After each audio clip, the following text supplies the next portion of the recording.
Hello everyone, आज मैं पढ़ाने वाला हूँ application of definite integration. Definite integration use करके हम कर्व के बीच में एक्स एक्सिस के बीच में का जो एरिया है वो हम निकाल सकते हैं।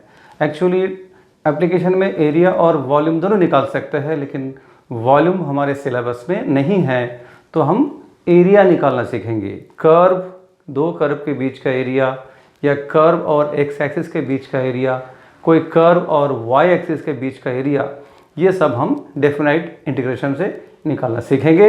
उसके लिए शुरुआत करते हैं बेसिक्स में सबसे पहले मैं अलग अलग सिचुएशन ऐसे दिखाऊंगा कि कौन कौन से सिचुएशन में कौन सा फार्मूला हमें यूज़ करके एरिया फाइंड करना होता है।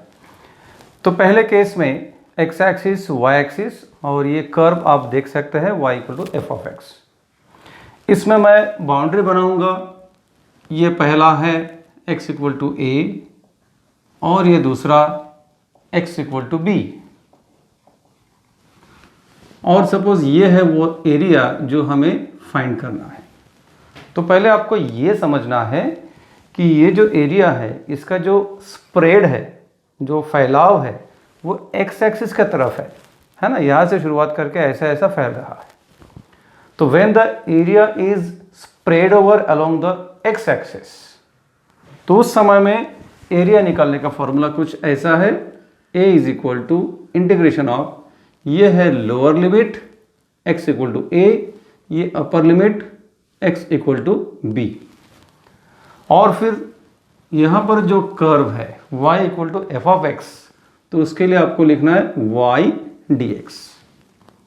तो बहुत ही आसान है। यहाँ लोअर लिमिट, यहाँ अपर लिमिट, यानी कहाँ से कहाँ तक वो जो रिस्पेक्टिव एरिया वो स्प्रेड हुआ है उसके लिए लोअर लिमिट और ये अपर लिमिट, और यहाँ y dx लिखना है।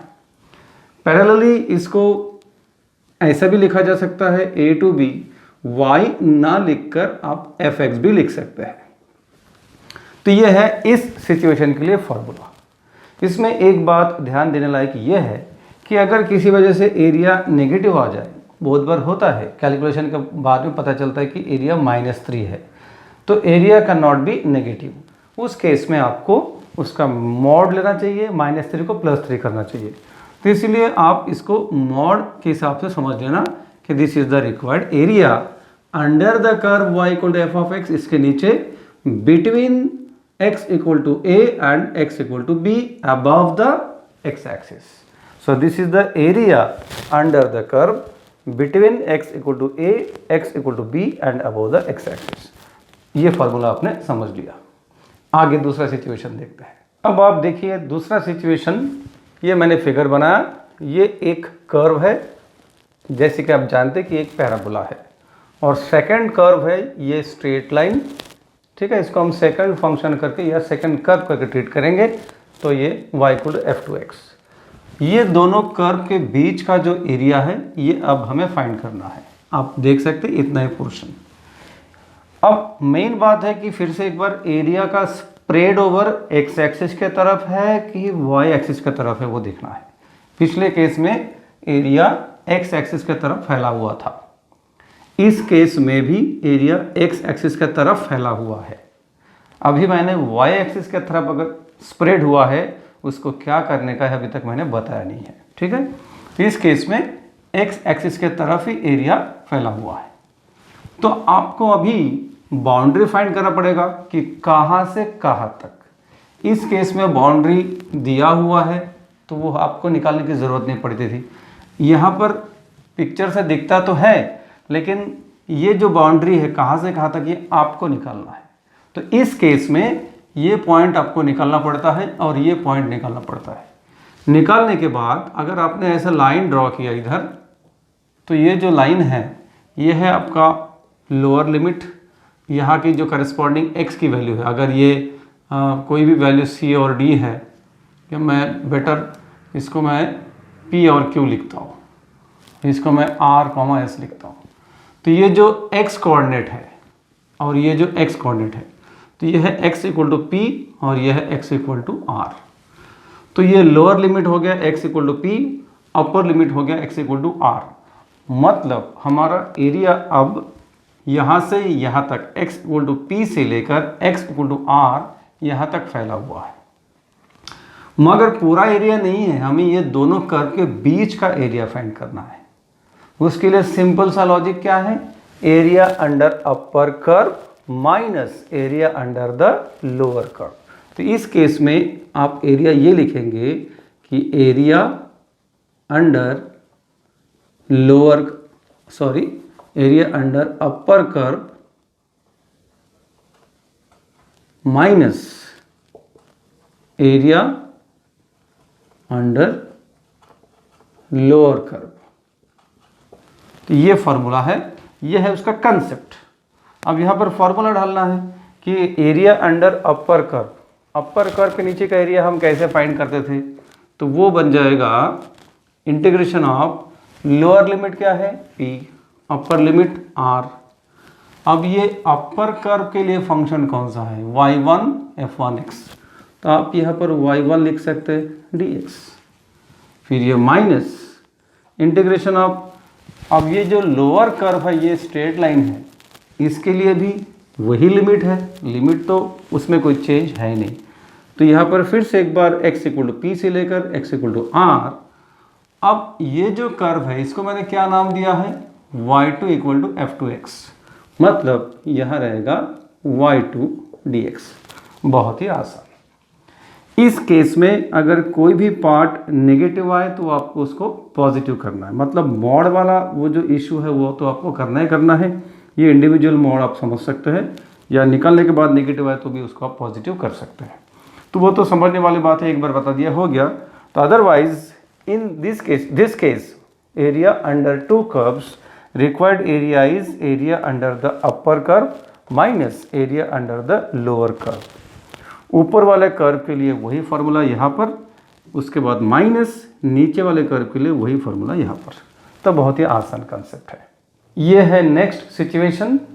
इस बार आप कर्व देख सकते हैं, इस तरफ ऐसा है और एरिया भी आप देख सकते हैं। अब ये जो एरिया है आप बता सकते हैं कि ये एरिया y एक्सिस की तरफ फैला हुआ है, this is spread over along the y axis. तो y एक्सिस की तरफ एरिया फैला हुआ है, ये एज्यूम करके जब हम एरिया का फॉर्मूला अप्लाई करते हैं तो उस समय में कुछ ऐसा दिखेगा फॉर्मूला, इंटीग्रेशन ऑफ, चेंज सिर्फ यहाँ पर है। यहाँ पर पिछले केस में हमने x के लिमिट्स लिखे थे, इस बार यहाँ लिखना है y के लिमिट्स। तो x equal to a, x equal to b, इसके बदले में क्या आ जाएगा, y इक्वल टू c से लेकर y इक्वल टू d।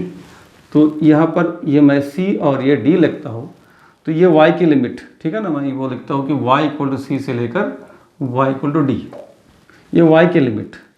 यहाँ पर पिछले केस में y dx था, यहाँ पर आ जाएगा x dy। करस्पॉन्डिंग चेंजेस उल्टा एकदम, जहाँ x था वहाँ y, जहाँ y था वहाँ x। और ये जो लिमिट है ये y की लिमिट आप ध्यान रखना है। तो इस केस में ये फिगर में ये c और d कहाँ पर है वो मैं एक्सप्लेन करता हूँ। तो एरिया कुछ यहाँ से यहाँ तक फैला हुआ है, तो इसका मतलब ये जो लिमिट है ये है y इक्वल टू d, ऊपर वाला लिमिट। और यहाँ पर कैसा है कि यहाँ से फैला हुआ है, तो ये लोअर लिमिट है, तो यहाँ पर y की वैल्यू कितना रहता है, 0। तो ये x एक्सिस मतलब y इज इक्वल टू 0, मतलब हमारा c। तो ये y इक्वल टू c और ये y equal to d। c की वैल्यू यहाँ पर है 0, d की वैल्यू पता नहीं है। तो जब एरिया y एक्सिस की तरफ फैला हुआ रहेगा तो आपको y के लोअर लिमिट यहाँ लिखना होगा और y का जो अपर लिमिट वो यहाँ लिखना होगा, यहाँ x dy, इतना आपको लर्न करना है। फिर मोड वॉड वैसा ही है, नेगेटिव आए तो आपको पॉजिटिव करना है। सेम डबल कर्व के केस में भी वैसा ही है कि सेम सिचुएशन में अगर दो कर्व के बीच का एरिया फाइंड करना है और वो y एक्सिस की तरफ स्प्रेड ओवर है तो कंसेप्ट वैसा ही, सिर्फ ये लिमिट्स y के लिए हो जाएंगे और यहाँ x dy। तो area under upper curve minus area under lower curve हो जाएगा डबल कर्व के केस में। बाकी कुछ नहीं, सब एकदम आसान है, एक ही फॉर्मूला समझ लिया तो भी हो जाता है। हर बार आपको याद रखना है कि लोअर लिमिट अपर लिमिट अगर क्वेश्चन में दिया हुआ है तो वो यूज़ करना है, अगर दिया हुआ नहीं है आपको खुद को सॉल्व करके लोअर लिमिट और अपर लिमिट निकालना पड़ेगा, क्योंकि लिमिट के बगैर आप फार्मूला भी ये डाल नहीं पाएंगे और कर नहीं पाएंगे। That's all for the concepts. अब इसके आगे हम एक्चुअल प्रॉब्लम शुरू करते हैं। This is the first problem, find the area of the region bounded by the parabola y² = 16x and it's lattice rectum. इस क्वेश्चन में लोअर लिमिट अपर लिमिट दिया हुआ नहीं है, आपको ये डिस्क्रिप्शन के आधार पर समझना है कि कहाँ से कहाँ तक एरिया स्प्रेड ओवर है। तो इसके लिए आपको फिगर खुद को बनाते आना चाहिए, एक टेंटेटिव फिगर बनाना है रफ वाला कि पैराबोला का नेचर कैसा है आपको पता होना चाहिए। ये जो पैराबोला है ये इस तरफ ऐसा स्प्रेड ओवर रहता है ना, वाई एक्सिस के तरफ नहीं बल्कि एक्स एक्सिस की तरफ खुलता है, ठीक है। अब ये है y² = 16x, लैटिस रेक्टम तक का एरिया हमें फाइंड करना है, ठीक है, और bounded by the parabola and it's lattice rectum. तो लैटिस रेक्टम मतलब पैराबोला में यहाँ पर जो फोकस होता है, फोकस तक ये जो एक लाइन है इसी को बोलते हैं लैटिस रेक्टम, शॉर्ट में हम लोग LR ऐसे लिखते हैं। So this is the lattice rectum. तो इस पैराबोला में आपको और इस लाइन में ये वाला पोर्शन जो है इसका एरिया आपको फाइंड करना है। तो देख लीजिए, अगर ये वाला पोर्शन अब इसका डबल है ऐसा मीनिंग आता है कि वो भी आपको देखना है। तो सबसे पहले हम ये फोकस निकालेंगे, फोकस के कोऑर्डिनेट आने के बाद ये लाइन का इक्वेशन आ जाएगा। तो ये लाइन का इक्वेशन आ गया तो एरिया का लोअर बाउंड तो ये है और अपर बाउंड ये है। तो एरिया कहाँ से कहाँ तक फैला हुआ है, ये y एक्सिस से लेकर लैटिस रेक्टम तक। तो y एक्सिस से लेकर लैटिस रेक्टम ये लोअर लिमिट और अपर लिमिट का काम करेगा। तो ये समझ बहुत इंपॉर्टेंट है। एरिया x एक्सिस की तरफ स्प्रेड ओवर है, लोअर लिमिट ये देगा, अपर लिमिट ये देगा, ये मेरा कहना है। अब हम फोकस फाइंड करना शुरू करते हैं।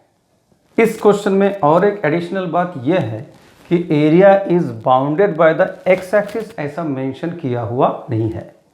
तो जिस क्वेश्चन में area is bounded by the x axis ऐसा नहीं लिखा है, इसका मतलब ऊपर का भी पोर्शन फाइंड करना है और नीचे का भी पोर्शन, ये दोनों पोर्शन का एरिया फाइंड करना है। तो इस केस में बाउंडेड बाय x एक्सिस लिखा हुआ नहीं है। तो मैं सॉल्व करने का प्लान फिर से एक बार बता देता हूँ कि ये डबल पोर्शन के एरिया फाइंड करना है, लेकिन प्रैक्टिकली बाय सिमेट्री हम क्या करेंगे, एक ही पोर्शन के एरिया फाइंड करेंगे और उसको डबल कर देंगे। तो दो पोर्शन की अलग से निकालने की ज़रूरत नहीं है। दूसरी बात, ये लोअर लिमिट और अपर लिमिट फाइंड करने के लिए ये जो फोकस है इसके कोऑर्डिनेट पता होना ज़रूरी है। लोअर लिमिट तो मिल गया, ये जो y एक्सिस है लोअर लिमिट है जिसका इक्वेशन होता है x = 0। तो फोकस के कोऑर्डिनेट मिलने से अपर लिमिट मिल जाएगा। तो चलिए शुरुआत करते हैं। तो given parabola is y² = 16x and therefore 4a, parabola में ये स्टैंडर्ड पैराबोला कौन सा है, y² = 4ax। इसके साथ कंपेयर करेंगे तो ये 16 और ये 4a ये दोनों कंपेयर हो जाएगा। तो 4a = 16 and therefore a = 4। a 4 होने से जो फोकस है that focus is s a, 0। Focus के कोऑर्डिनेट्स a, 0 होते हैं, तो दैट इज 4, 0। तो ये जो है फोकस ये 4, 0 होने से ये जो लाइन है इसका इक्वेशन आ जाएगा x = 4। इसका मतलब लोअर लिमिट 0 है और अपर लिमिट 4। काम हो गया है। इसलिए रिक्वायर्ड एरिया हम लिख सकते हैं कि therefore required area is equal to 2 into, ये आपको फॉर्मुलेट करना ज़रूरी है कि required area is equal to 2 into area in the first quadrant. हम लोग क्या कर रहे हैं, फर्स्ट क्वाड्रेंट की इतना एरिया फाइंड कर रहे हैं, उसको डबल कर रहे हैं, इसलिए 2 into area in the first quadrant. अब एक्चुअल एरिया निकालना शुरू करते हैं। Therefore A is equal to integral of, formula है आपके लिए, मैं फार्मूला रिपीट कर रहा हूँ, A to B क्या है यहाँ पर y dx। फार्मूला आपने भी एग्जाम में लिखा तो भी कोई हार्म नहीं है। उसके आगे A की वैल्यू है 0, B की वैल्यू है 4, ये 2 है, इस केस में हमने डबल किया है करके। फार्मूला में 2 नहीं रहता लेकिन हमने डबल किया करके हमारे तरफ से ये 2 है। y dx, अब आपको समझना है कि ये y कहाँ से आता है। ये जिस कर्व के नीचे का एरिया आप फाइंड कर रहे हैं वहाँ से आपको y निकालना है। एक्चुअली दिया है y square equal to 16x, लेकिन आपको निकालना है y इक्वल टू, तो स्क्वायर रूट करना पड़ेगा, that is plus minus 4x, 4 root x, minus sign को छोड़ दीजिए तो y equal to 4 root x। तो इस तरीके से ये y की वैल्यू 4 रूट x है, तो यहाँ y dx होता है, तो y की वैल्यू 4 रूट x dx। काम हो गया है, बहुत ही आसान। अभी 4 इंटू 2 8 बाहर, 0 टू 4 रूट x मतलब x टू द पावर 1/2। इस तरीके से इंटीग्रेशन सॉल्व करते हैं, रूट x में नहीं करते।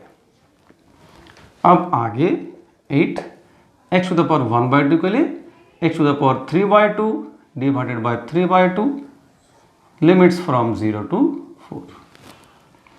आगे लिमिट अप्लाई करने से पहले ये 3/2 बाहर कर देते हैं, जो कि 8 इंटू 2/3 हो जाएगा। तो 8 इंटू 2/3 और upper limit 4 to the power 3/2 minus lower limit 0, तो सीधा सीधा 0।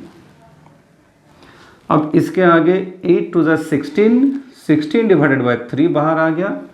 4 टू द पावर 3/2 क्या आता है? 4 टू द पावर 3/2 हम ऐसे निकालते हैं 2 square to the power 3/2। 2 square में से 2 कैंसिल, 2 क्यूब 8 हो जाता है।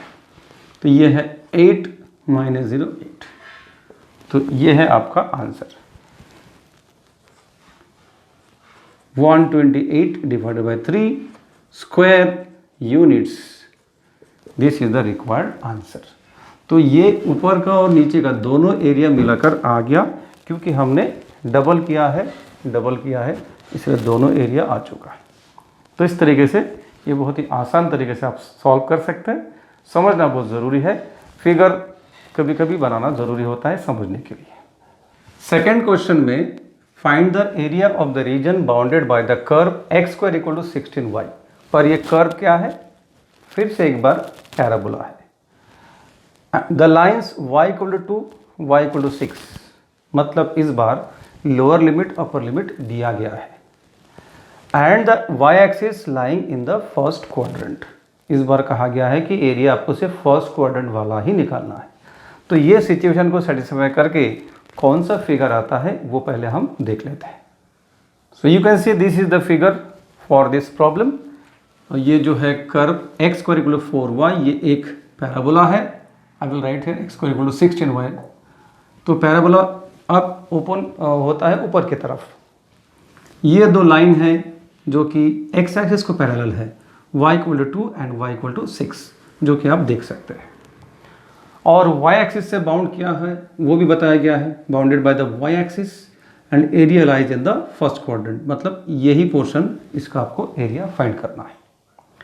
तो आपको इस बार डबल करने की ज़रूरत नहीं है और ये लिमिट भी दिया गया है। तो ये पिछले क्वेश्चन के तुलना में काफ़ी आसान क्वेश्चन है।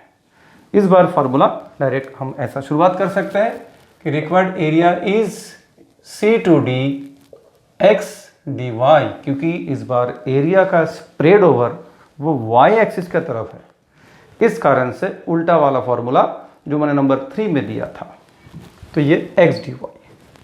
दैट मीन्स लोअर लिमिट है y इक्वल टू 2, तो यहाँ 2, upper limit is 6।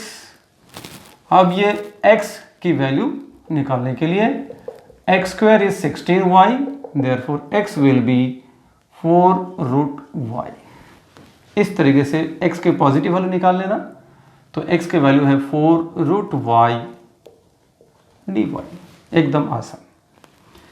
Taking constant out 2 to 6, ये रूट y को हम y टू द पावर 1/2 के स्टाइल से लिखते हैं। Then we can integrate easily as y to the power 3/2 divided by 3/2 between limits 2 to 6। फिर ये 3/2 को ऊपर करते हैं, this will become 4 into 2/3। Upper limit लगाएंगे तो 6 to the power 3/2 minus 2 to the power 3/2। यहाँ तक आने के बाद आगे देखते हैं। Then this gives 8/3। अब जहाँ तक सिंप्लीफिकेशन का सवाल है, यहाँ कोई भी सिंप्लीफिकेशन पॉसिबल नहीं है, तो आप इसको ऐसे ही रख सकते हैं, स्क्वायर यूनिट्स, दैट्स ऑल। तो यही आपका आंसर है, मतलब ये जो पोर्शन है उसका एरिया ये आ चुका है। तो यहाँ तक प्राइमरीली आपको समझ में आ गया होगा किस तरीके से एरिया निकालते हैं। इसके एडवांस क्वेश्चंस हम बाद में देखेंगे।